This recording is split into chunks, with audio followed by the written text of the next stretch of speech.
Hola amigos, una vez más aquí estamos.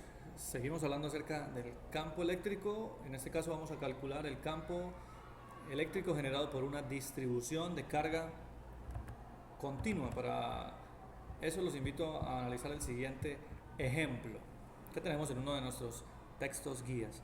Dice, campo de un anillo con carga. Un conductor de forma anular y cuyo radio es A tiene una carga total Q distribuida uniformemente en toda su circunferencia. Encuentra el campo eléctrico en un punto P situado sobre el eje del anillo a una distancia X de su centro. Bien, miremos una imagen acerca de lo que nos están diciendo. Este es el anillo, un anillo cargado, donde tenemos, pues podemos hacer nuestro sistema de referencia y me dicen que calculemos el campo en este punto. Obviamente aquí se hace un poco más sencillo calcular en este punto porque tenemos que estamos sobre el eje de simetría del anillo. En cualquier otro punto sería quizá más complicado hallar el campo, aunque se podría obviamente, pero por practicidad lo hallamos en este punto para analizar los conceptos que ya conocemos. ¿Qué nos interesa? Nos interesa la distancia, ¿cierto?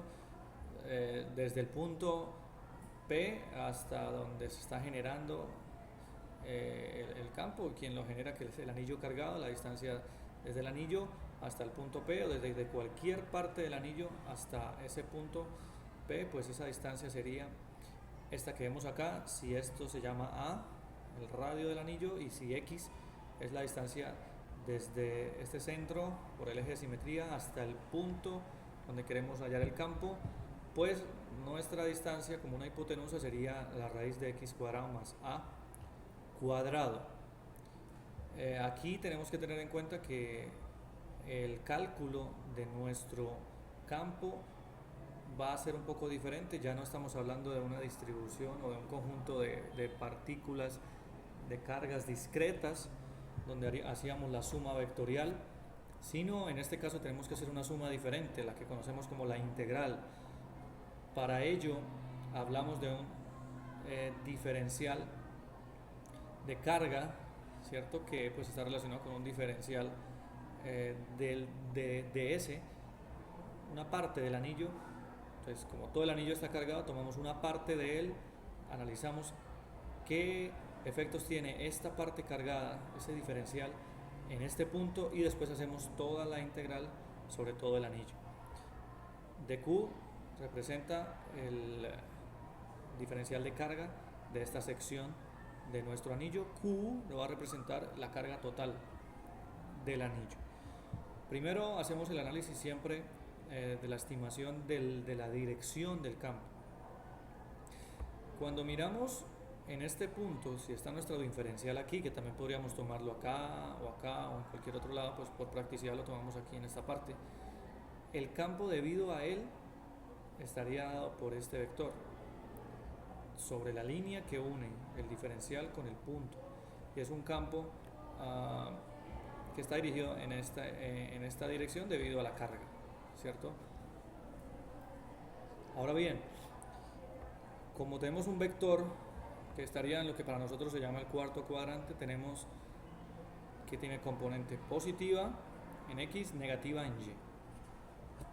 Que si nosotros analizamos este mismo campo pero generado por un punto en la parte inferior, el vector estaría dirigido más o menos en esta dirección y tendría igual componentes en X y en Y, pero ustedes pueden notar que todas las componentes en Y se van a cancelar, como muchas veces pasa. Todas las componentes generadas por todos estos puntos en Y se cancelarán con todas las componentes generadas del campo por estos puntos, de manera que solo sobreviven las componentes en X.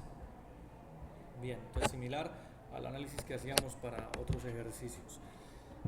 ¿Cómo planteamos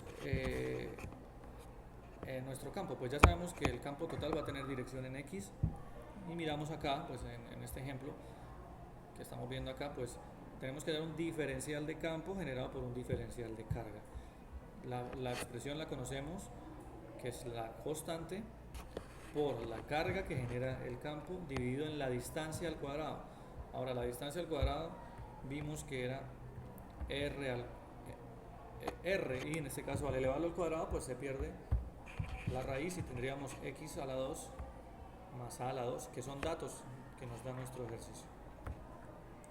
Muy bien, como nosotros tenemos es que lo que nos interesa o lo que sobrevive, como decíamos ahorita, era la parte, el componente x, pues lo que nos interesa en nuestro campo será el diferencial del campo, pero la componente x, o sea, por el coseno de este ángulo. Y el coseno de este ángulo está dado por cateto adyacente x sobre la hipotenusa, que es r. De manera que aquí está cateto adyacente, hipotenusa. Y por una cuestión algebraica sencilla vemos que esta expresión es igual a esta, solo que aquí está elevado a la 1 y aquí está elevado a la 1/2, como bien vemos en la raíz. De manera que podemos hacer que estas dos expresiones estén escritas acá, pero a la 3/2. Como conocemos, la multiplicación o la propiedad de la potenciación, cuando tenemos bases iguales, se suman los exponentes. Muy bien, el x que teníamos acá, que surgió del coseno, nuestra constante, y ahora ya tenemos una expresión un poco más compleja de lo que va a ser el campo generado por este anillo en este punto. Ahora, como esto es un DE, un diferencial de campo, para generar todo el campo hacemos la integral. Al hacer la integral en ambas partes, pues aquí solamente va a aparecer E total, y en la parte derecha tendremos la bien conocida integral de esta expresión. Por fortuna, estamos haciendo diferencial o integral solamente con respecto a Q, entonces el resto de valores se tomarían como constantes, y bien sabemos que todos valores constantes salen de la integral y solamente sería integral de dq, y la integral de dq bien sabemos que es q. Al integrar todas las diferenciales de carga, al hacer la suma sobre todos los diferenciales de carga, tendremos la carga total, y la otra expresión está igual, de manera que el campo generado por este anillo en el punto E va a ser ese campo solamente en dirección X, porque ya dijimos que en dirección las componentes Y se cancelan. Tenemos la magnitud y la dirección.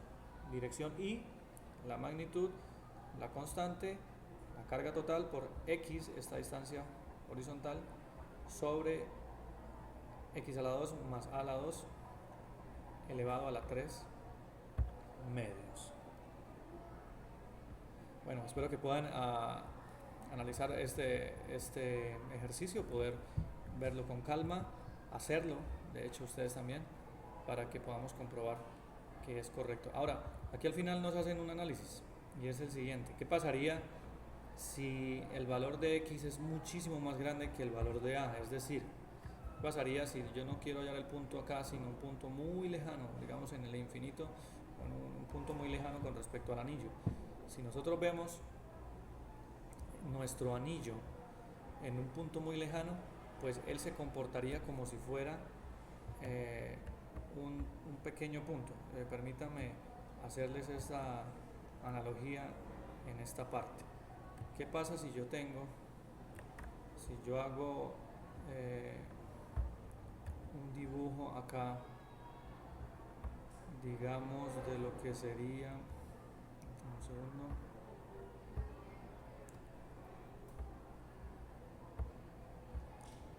¿qué pasa si dibujamos una forma acá como la del anillo? Si tuviéramos este anillo y estamos analizando, digamos, el campo en un punto P, como decía acá, ¿sí? Ahora, ¿qué pasaría si yo miro este anillo desde muy lejos? O sea, si hago un alejamiento, pues me alejo mucho de él, estoy viendo que él se convirtió, ¿qué? Casi que en un punto, ¿cierto? Ese anillo que teníamos ahí, cuando me estoy alejando, ya deja de ser un anillo y parecería que se está convirtiendo sencillamente en un punto. Eso es algo similar a lo que está sucediendo aquí, o sea, si vamos a analizar el campo generado por este anillo en un lugar muy lejano, o sea, en una X muy grande comparada con la A, pues si X es muy grande comparado con a cualquier valor grande que le sume otro valor muy pequeño, pues no le va a afectar. Entonces prácticamente la A desaparecería y me quedaría a este término, ¿cierto? Me quedaría en el denominador, me quedaría a la 3 porque este 2 se cancelaría y con el x, perdón, me quedaría x a la 3 en el denominador y en el numerador una x, de manera que sobrevive una x a la 2 en el denominador, y tendríamos esta que es la clásica expresión del campo generado por una carga puntual en un punto cualquiera. Entonces la expresión está correcta. Si hacemos una aproximación cuando x es muy grande, tendríamos como si el anillo se comportara como un simple objeto cargado, una carga puntual. Bien amigos, esta era otro video que quería mostrarles acerca del cálculo de un campo eléctrico, en este caso de una distribución de carga continua. Espero que haya sido de su agrado y nos veremos en otra oportunidad. Muchas gracias.